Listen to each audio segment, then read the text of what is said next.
I'm below, and this is up a little bit off the valley floor. So somebody was asking me about frost earlier. We only really get frost at the very bottom of the valley. So our vineyard in front has frost protection, little sprinklers to keep it from getting too cold.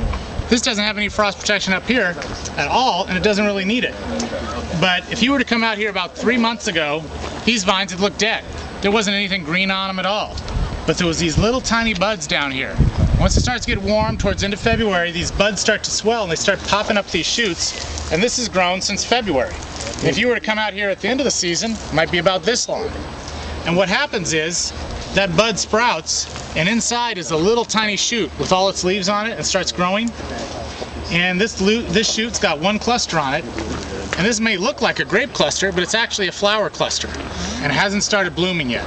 Probably in about 2 weeks, this thing will start blooming, and you can barely tell the difference. But all these little stamens, these little tiny short sticks kind of out every one of these, and about 50% of these berries will get fertilized, and then it'll start to develop. And it spends the first half of the summer looking like a little hard green BB. I mean, it's just incredibly sour if you were to be stupid enough to put one in your mouth.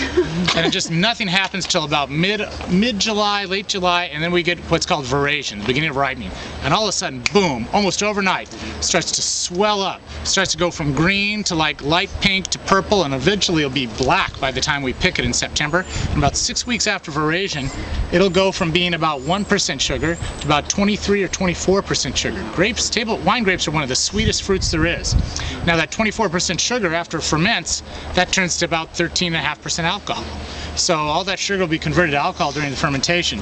So about 6 weeks after veraison, this will be ready to pick. How do we test if it's ready?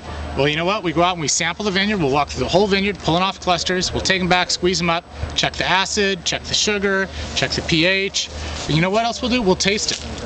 And you know, if you got a peach tree in your backyard, you don't need to do any analysis to tell whether that's a ripe peach or not. You know, it's hard as a rock and there's no flavor. A couple weeks later you go back and just boom, the flavor explodes in your mouth. And that's what we look for too. We look for that real explosion of flavor. And one thing about wine grapes, it's one of the few crops that are still grown for flavor. Up here they grow a lot of pears up in Lake County, a lot of pears up there. And about 2 summers ago, they had to throw out over 10,000 tons of pear. Just throw them out in the field. Why? Because they were too ripe, they were too sweet, they tasted too good. Now USDA does not allow you to pack a pear at over 16% sugar. Why? Because if they packed a pear at 16% sugar, by the time it got to Michigan or the East Coast, that'd be a box of mush, it'd be all rotten. So they pack those pears where they're hard as a rock, and they got to soften up and ripen slowly. Wine grapes, when we decide this is ready to pick, we'll be in there the next day at dawn. We'll start picking. It'll be off the vine probably before lunch, and between, I mean, especially for a state here, less than an hour off the vine, it's in our hopper getting processed into grapes. So we really try and get things at the peak of ripeness because we can't add flavor to wine. 2 questions. How do you know it's Merlot? What's the characteristics of the vine? Well, this would be, if I didn't know this was a Merlot vineyard, I probably wouldn't be able to get it. But I could tell a few things. One is, there's 1 cluster per shoot, that's about right. Looking at the leaves, at this time of year you can tell more by the leaves than you can the clusters. And if it looks a lot like Cabernet, but if it was Cabernet, this little lobe here, it'd go deeper in. And if it was Chardonnay, it'd be a bigger, more of a pan-shaped leaf. And this time of year you can tell a lot more about the leaf than you can the cluster. You know, at the end of the season you can just taste it and look at it and pretty much tell what it is. So you're a winemaker. Yes, I am. What do you do between now and August? Well, we harvest, and you know, the harvest is just where the start is.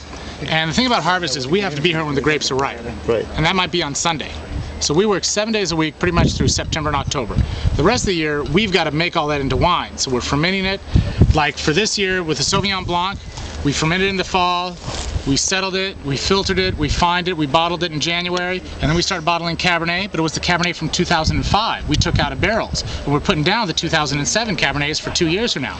And then we did the Chardonnays, took those out of barrels, blended it, processed it. Now we're just starting to pull out Zinfandels from 2006. We're going to taste that blend, assemble that, filter that, get it blended for bottle. So it's all year round. We're a lot busier in the fall than we are the summertime, but you know, I never run out of things to do.